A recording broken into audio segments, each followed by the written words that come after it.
Ci troviamo a Betania per la celebrazione di una Santa Messa stazionale che è un po' particolare rispetto alle altre. Nell'antico ordinamento liturgico, il venerdì della quarta settimana di Quaresima alla Messa si leggeva il Vangelo della risurrezione di Lazzaro e i frati, per avvalersi pienamente della grazia dei luoghi santi, organizzarono da Gerusalemme una peregrinazione a Betania per celebrarvi il fatto evangelico e agli altri santuari che incontravano per la via. Quando poi sono state regolate le sante messe stazionali è stata inserita anche questa peregrinazione preesistente. Anche se il Vangelo non ci parla direttamente della passione di Gesù, ad essa è intimamente connesso. Ci ricorda sempre San Giovanni che, rispondendo alle paure di chi vedeva motivo di pericolo la crescente notorietà di Gesù e la fede in Lui che molti giudei avevano maturato dopo la risurrezione di Lazzaro, Caifa, sommo sacerdote, in quell'anno disse: «Voi non capite nulla, non vi rendete conto che è conveniente per voi che uno solo uomo muoia per il popolo e non vada in rovina la nazione intera». E il brano termina: «Da quel giorno, dunque, decisero di ucciderlo». Coloro, farisei e capi, che avevano già cercato di marginare gli effetti provocati da altri segni compiuti da Gesù, sono preoccupati. Non vogliono che sia sconvolto quell'ordine che essi hanno cercato di realizzare e in cui si esprime la loro libertà di culto e il loro potere, e per difenderlo sono disposti a tutto. Ma Gesù stesso lo aveva preconizzato prima che lo profetasse Caifa: questa malattia non porterà alla morte, ma è per la gloria di Dio, affinché per mezzo di essa il Figlio di Dio venga glorificato. E sappiamo che per il quarto evangelista la glorificazione di Gesù coincide col suo mistero di passione, morte, resurrezione e ritorno al Padre.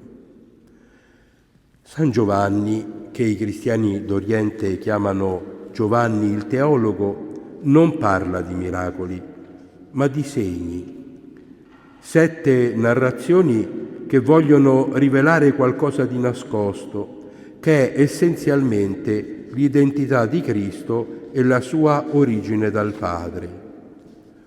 Ogni segno è un evento miracoloso, ma si può assistere ad un prodigio e goderne il risultato senza però cogliere che questo rimandi ad altro.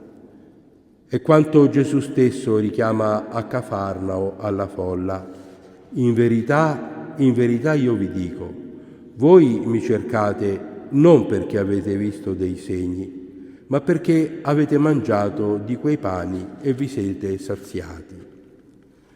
Funzione dei segni e delle catechesi che li seguono, questo di oggi è l'unico caso in cui la catechesi precede il segno, è suscitare la fede, come Giovanni stesso dice. Gesù, in presenza dei suoi discepoli, fece molti altri segni che non sono stati scritti in questo libro, ma questi sono stati scritti perché crediate che Gesù è il Cristo, il Figlio di Dio, e perché credendo abbiate la vita nel suo nome. Quello che Giovanni ci presenta oggi è l'ultimo dei segni, come si è visto, direttamente collegato alla glorificazione di Gesù, che, se vogliamo, è il segno dei segni. A Gesù costerà la vita aver richiamato dalla morte Lazzaro. E questo richiamare alla vita è segno della risurrezione di Gesù, anche se è completamente diversa. Lazzaro morirà alla fine dei suoi giorni. Il Cristo risorto entrerà nella vita eterna, nella gloria del Padre. Ma questo segno non è solo una manifestazione di potenza, ma anche dell'amore di Gesù verso i suoi amici. È Marta a fare la sua professione di fede in Gesù e la fa per gradi. Prima ancora di professare la sua fede in colui che è la risurrezione e la vita, crede che la volontà di Gesù è così conforme al pensiero di Dio che qualunque cosa lui chiedesse l'avrebbe ottenuta.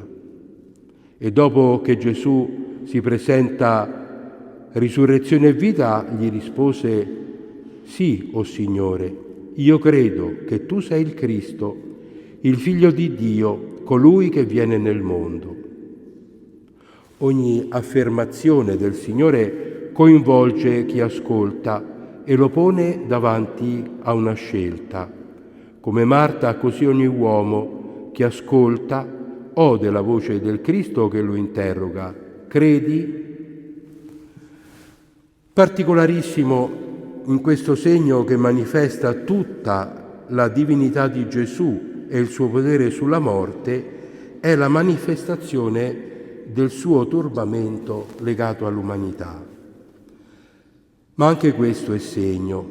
Il turbamento di Gesù esprime in qualche modo il turbamento di Dio di fronte alla morte della sua creatura, dell'uomo che Dio ha creato non per la morte, ma per la vita.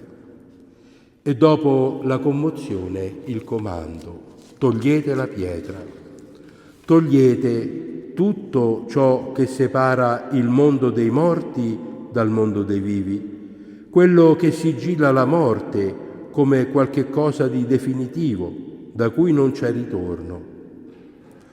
Tutto quello che separa l'uomo dalla pienezza della vita di Dio può e deve essere tolto. E allora la voce di Gesù ci chiamerà dall'ombra della morte liberandoci.